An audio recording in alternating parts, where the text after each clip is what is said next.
Hey guys, and welcome back. My name is Saif, and in this video I'm going to show you step by step how you can easily use Pandadoc to create your own signature. So let's get started. First of all, you can create your account from here, or you can request a demo, and you can go with pricing to choose the plan which is the most suitable for you, or if you have an account you can just go and log in.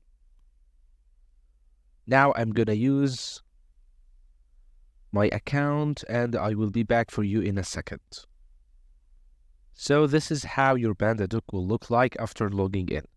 Basically, in this tutorial, our major aim is to teach you how to create a document and how to add your own signature. So to create a document, you can go to this plus sign, create new, then you can choose the document template that you want. So you have plenty of templates here. So let's say you want to create an employment contract and you want to add your signature to it. So you can click on here and then you can click on add one item. You can also add recipients here. However, I will just skip this for now and I will back for it later.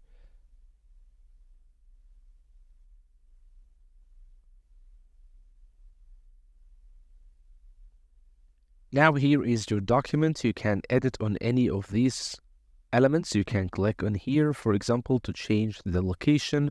You can also upload your logo instead. So let's just press on replace here, upload file, select from here, and I will pick my logo from my own PC.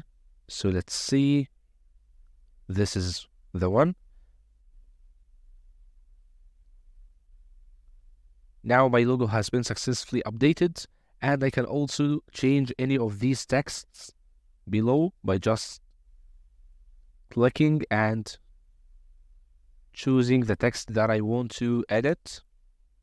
There is also an advantage in Pandadoc where it shows you all the data which needs your insert in yellow color or yellow highlight. So basically here you have to choose the employee first name and last name. You can also choose the employee company. So it highlights these major instructions for you to fill, and the rest of the template is just not highlighted. So you can, if you want to create something on the fly, you can just edit the yellow highlighted text and leave the rest of the template as it is.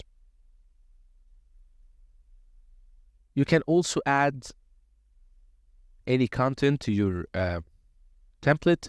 You can just drag and drop like this, and you can drop it anywhere.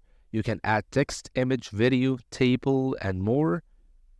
You can also add your signature from here, like that, but I will not add it because it's already included in the template. So basically, this is how you can add new elements. So you can edit on any of these elements which already exist on your template, or you can add new elements to it. Once you are done editing all the information you want, here you can see that there is a signature, or actually two signatures, which are required from the company and the employee.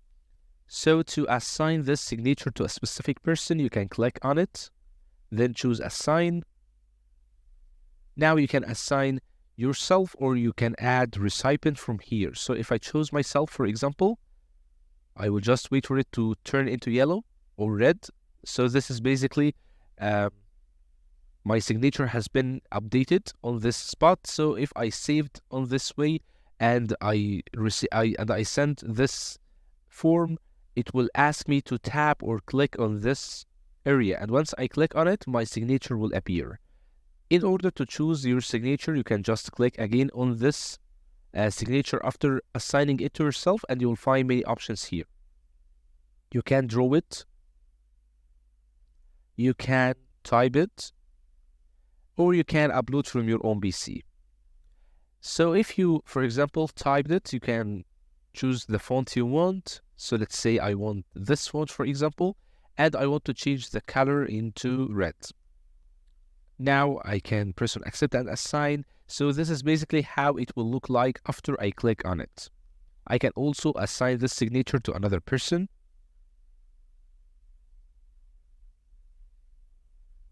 I can choose the date and I can edit on any of these data. So basically, this is how you can create your document and you can add your signature to it. You have also many other features like these features on the right. You can manage recipients from here. You can also choose to activate or deactivate these options. You can also add from content libraries some assemblies that are preset for you. You can add variables which are data elements which are required to be filled by Pandadoc itself. Here you can control your own design. So for example, if I want to change the theme color, I can change it from here. So as you can see, the font is changing while I use this gradient. So if I choose red, you will see that it has been changed into red here. Has been changed like this. So you can also change the heading, the color or the font, alignment. You can change text, you can change table format, you can change pricing table and more. Once you are done, you can go to workflow. Here is the workflow of your document. So basically, you can see that once your document has been approved, you can just press on this to add approval. Once you approve your document, it will be sent to your recipients, and once it's viewed, it will be marked as completed, and if the recipient has paid, it will be marked as paid. So this is basically the workflow that your format will undergo after it has been sent. You can also manage your recipients from here and invite other people, and you can send from here as an email or share via link. So if I shared via link, it will ask me that I have 11 unfilled variables. These variables are the ones which are marked in yellow that need to be completed first before I can send or I can share my own document. So once I'm done with this, it will be marked as sent from here. So this is basically how you can manipulate your own document using Pandadoc. Now let's return back to a step backward. Here you have also your home, in which it shows you the insights and all your documents. Here you have the inbox, which shows you all the messages you've got. Here you can see the reports, which is only available if you are on a paid subscription. Here you can go to your documents. So you will see that document which we have just created. Here you can see automations, which is basically a set of or a sequence of steps which are activated directly once a trigger happens. So basically you have two free automations here, and you have the other which are paid. You have to be on paid subscription to access them. You can also go to your contacts, you can visit Marketplace, you can go to template gallery, you can invite people, and you can access to the properties of your own profile. So this is basically it. This is basically how you can easily use Pandadoc. So that's it for this video, guys. Hope you guys enjoyed this quick tutorial. If you liked this video, press on like, then subscribe to our channel. Thank you so much for watching, and see you in the next videos. Until then, take care and goodbye.